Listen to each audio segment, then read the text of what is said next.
If your HP Pro X2 powers on but nothing appears on the display, we'll walk through practical troubleshooting steps to identify the problem.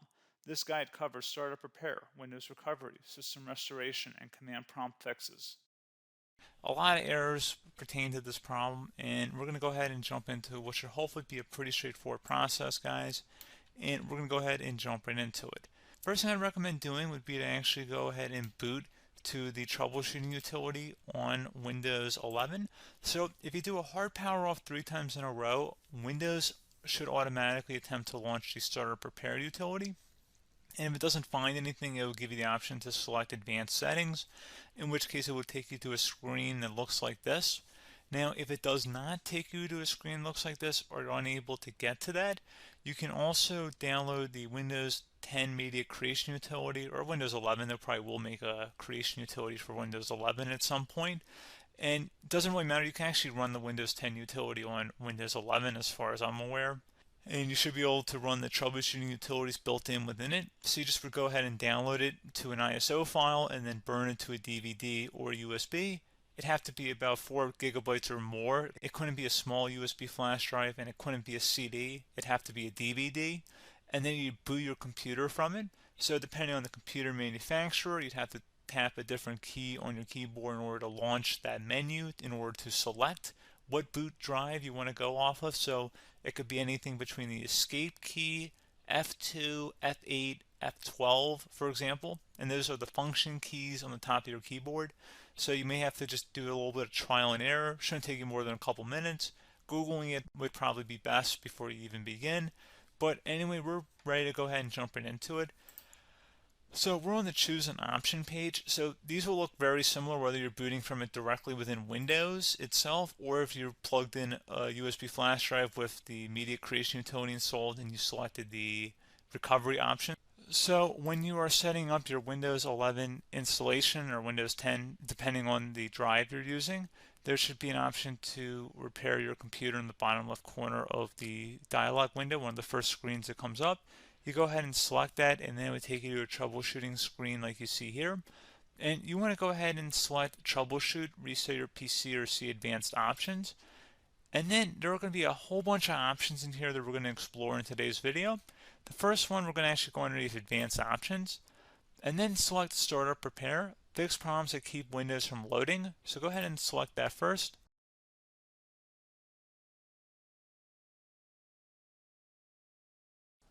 Okay, so you can see it could not repair our PC. That was our first option we could try. Something else, if we go back into advanced options here and then select troubleshoot, we're going to go underneath advanced options again.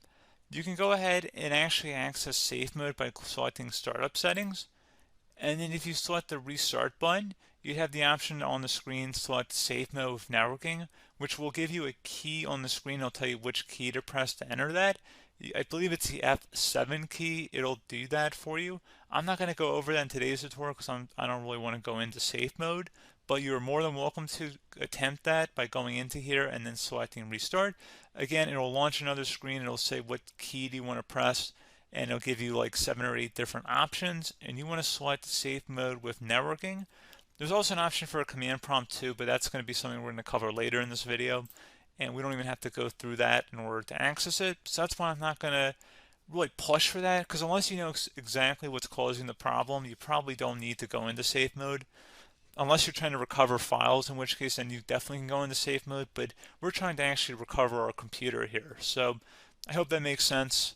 Something else we can also try here as well would be to uninstall updates, remove recently installed quality or feature updates from Windows. So if you go ahead and select that, you can uninstall the latest quality updates, which generally is the more day-to-day updates.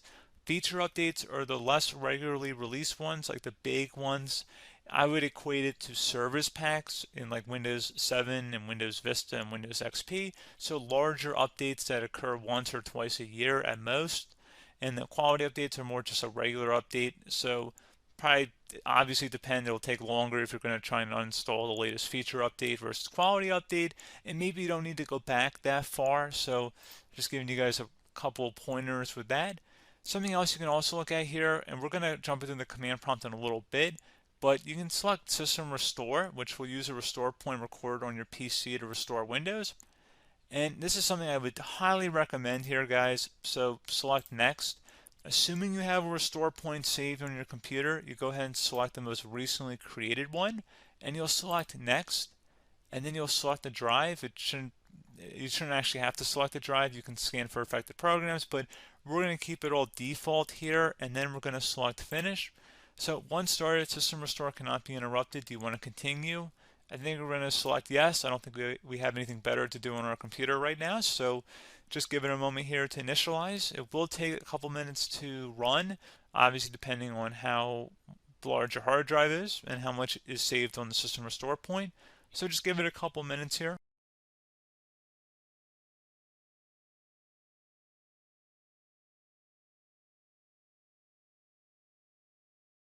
Okay, so you can see the system has been restored successfully.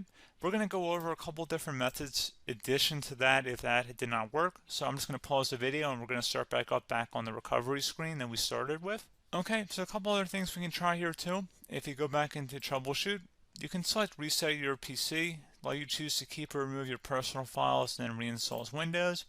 You can select to keep my files, which will remove apps and settings but keeps your personal files. You can also select remove everything, which will remove all of your personal files, apps, and settings. So this is more of a factory reset, the second option here. First option, it should not delete all of your personal files. However, it will pretty much clear most of your programs, and keep in mind, there's no guarantee that your information, number one, is even still available and easily recoverable on your computer to the point that you actually would be able to recover anything. And the second point is that there's always a chance that it won't actually recover and it will just do a factory reset anyway. So there's no guarantee that actually would keep your files anyway. So I would recommend trying to get a recovery tool and backing that up first before selecting it anyway. But again, those are a couple of different options. And then something else you can try here if you go back to the choose an option. Another option, if you go underneath choose an option and select troubleshoot, advanced options, and now select where it says command prompt. Okay, so the first thing we should do is type our main hard drive here. In most cases, it should be the C drive. So you just do a C colon and then hit enter on your keyboard. So once you're underneath the C drive, we're going to type in dir and then hit enter on your keyboard. It should have program files, users, and Windows all in there. That's how you know you're in the right directory.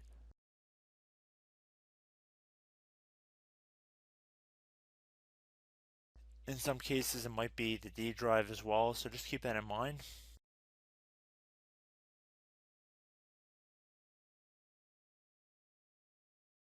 Next thing we're going to do is type in cd space / Windows / system 32 / config,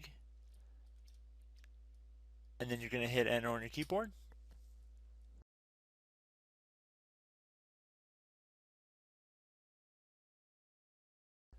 So now you're going to type md space backup. If you've seen other tutorials, it might also say to put down md backup. That's because the backup name is pretty common when you want to back something up. So you can name this whatever you want, doesn't have to be backup. So if you've already made a backup folder in the past, you could do backup 1, for example. So once you're done setting the name you want the backup to be called, hit enter on your keyboard again.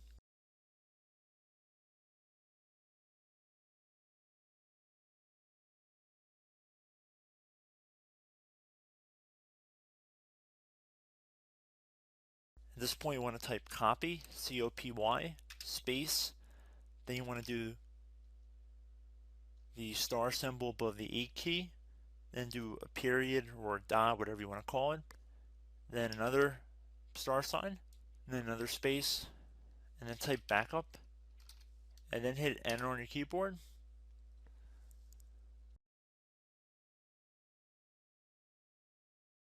Now you want to type cd reg back, R-E-G-B-A-C-K, and then hit enter on your keyboard. So now that we are under the reg back, so now you want to type dir again, and then hit enter.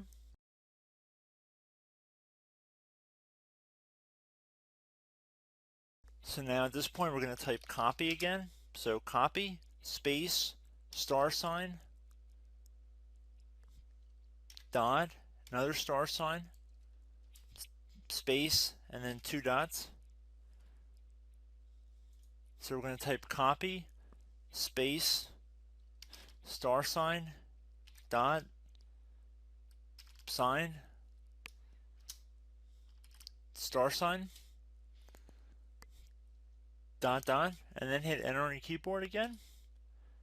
So for overwrite, you want to overwrite all. So type A on your keyboard, so capital A, and then hit enter on your keyboard.